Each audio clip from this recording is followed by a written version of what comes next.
It was one of those nights, the kind where the rain taps softly on the windows and the moon keeps slipping in and out of the clouds. You know, the kind where something in the air feels thick. She had kicked off her blanket in her sleep.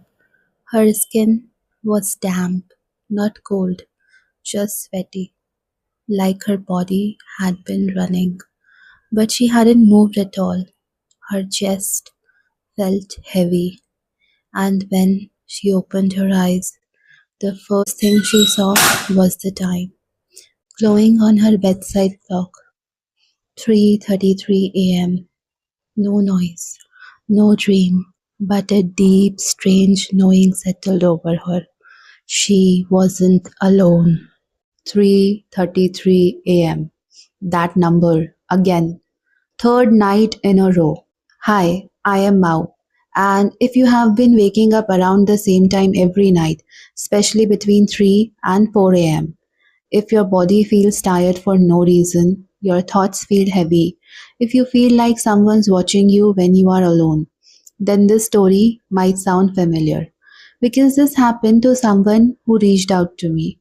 And what we uncovered together, it wasn't random. So I want to tell you what really happened. And if you feel something resonate, stay with me till the end. I will share what helped her and what might help you too.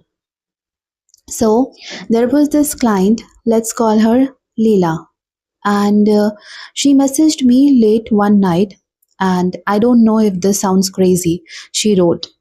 But I keep waking up at exactly 3:33 a.m. and I don't feel scared, but it's off. It's weird for me. This is the conversation. This is the text message she sent me over WhatsApp. She said her body would feel way down. Her dream became fuzzy and strange. And then she talked about Lupo, her dog, always restless. He would growl at the corners, bark, and stare at empty doorways. At first, she thought it was just the breakup and the grief, the silence, the way a house feels when someone love love walks out. But this wasn't just grief. So that's what I got to know from everything she told me, that this wasn't just grief. When she mentioned breakup, I felt that energy, the breakup energy. So Leela had broken up with, let's say, the guy Ethan a few weeks before, and he wasn't not cruel. He wasn't loud, but he had this way of making her feel small, like she always had to earn his affection, like love was a performance. So he ghosted her completely. No closure and no words, but somehow he was still there. Leela told me, I can feel him. I don't want to, but I do. Like something unfinished is hanging in the air. This is what she told me next day over the call, that he is there. And that's how I got to this 3:33 mystery. So here is something not everyone knows. So 3 a.m. to 4 a.m. is called the spiritual veil hour, when the energy between the world is very thin, when we are not most you know in a passive mode. We are most receptive to messages, to memories, to the energy that hasn't fully left us. So Leela's repeated waking up at 3:30 3 wasn't just her body reacting. It was her energy trying to talk to her, trying to speak up, to get her attention. I understood that this 3:33 a.m. was something related to this breakup that Leela and Ethan had undergone. So I scheduled a tarot reading with her. I asked her to light a candle before we began, and even on the video, I could feel it, that heavy, lingering energy behind her.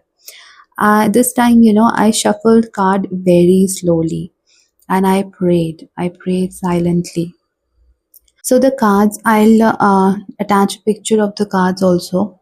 The first card was the moon, and I could see there were unspoken fears, hidden watchers, spying, shadows, secrets, illusions. And the second card that came up was High Priestess, which is voice of intuition, the knowing that cannot be explained. And the third card that cannot be explained. And the third card was a giveaway. It was the devil, attachments, control, ties that bind, even when the person is gone. So I kind of understood what is the story behind this Leela and Ethan's breakup. I took a very deep breath. I said to Leela that you're not crazy. And the thing is, you are still energetically entangled.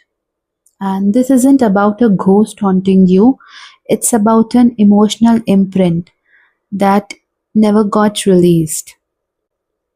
So I explained what was really happening to her. Basically, what happens, and I want this information to pass to you guys as well. So, energy doesn't need a body to stay behind. So, if someone in your life leaves you with resentment or confusion or obsession, if there is no closure, that energy floats, it lingers, and sometimes it even follows.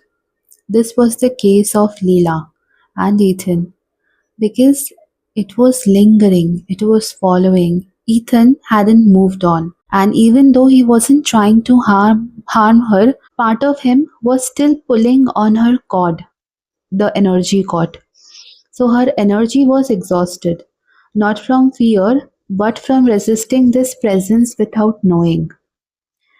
So what we did was, it was called the release ritual.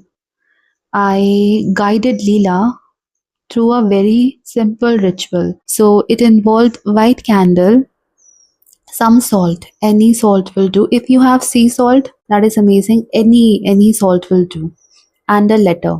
So I told her to write down everything. She never said, and that's what she did. She wrote down everything. She never said all the grief, all the anger, all the silence, and I also told her to write that you hurt me, that Ethan hurt you, and I still tried part. You know, I told her to write this statement, you hurt me, and I still tried, and she did. And then I left the room and asked her to read out everything aloud. Like I just said that I'll keep this video call on hold, and she can do it. She can read everything aloud, feel all the emotions. And then I asked her to burn that letter safely and said, and told her to say this following affirmations like, I release you, I release this tie, I return your energy to you. And that night, for the first time in weeks, I kid you not, Leela slept well. And the next day she woke up and it was around 7:11. So she actually informed me in the morning after waking up. I woke up now, it worked. So, um, and she also called me after days, after 1 month. So I think it's a week before she called me. That's when I decided to write her story. I took her permission and I all actually obviously I changed all the names. She called me days later and she said it's like, you know, something let go of me. And she told me about Lupo also, that my dog sleeps again and I feel clearer. So now my question to you guys, have you ever felt this energy? And was it a spirit? Was it energy? Was it um, your own soul telling you something? And so, you know, sometimes it's actually combination of all three. So this message for you guys. So if you have been waking at strange hours, if your heart feels heavy for no reason, if you sense a presence, but no one believes you, you are not alone. Your soul might just be asking you to release what no longer belongs. And sometimes tarot doesn't give magic answers, but it shows you mirrors. It does give mirrors. And sometimes seeing clearly is the first step to begin free. So, if this story reminded you of something you have been through, drop 222 in the comments or share your experience. And if you want more stories like this, subscribe. It's a very small energy exchange, but it helps this channel grow. And we are building something very sacred here, and you belong. So, thank you so much, guys, for tuning in, and I love you all.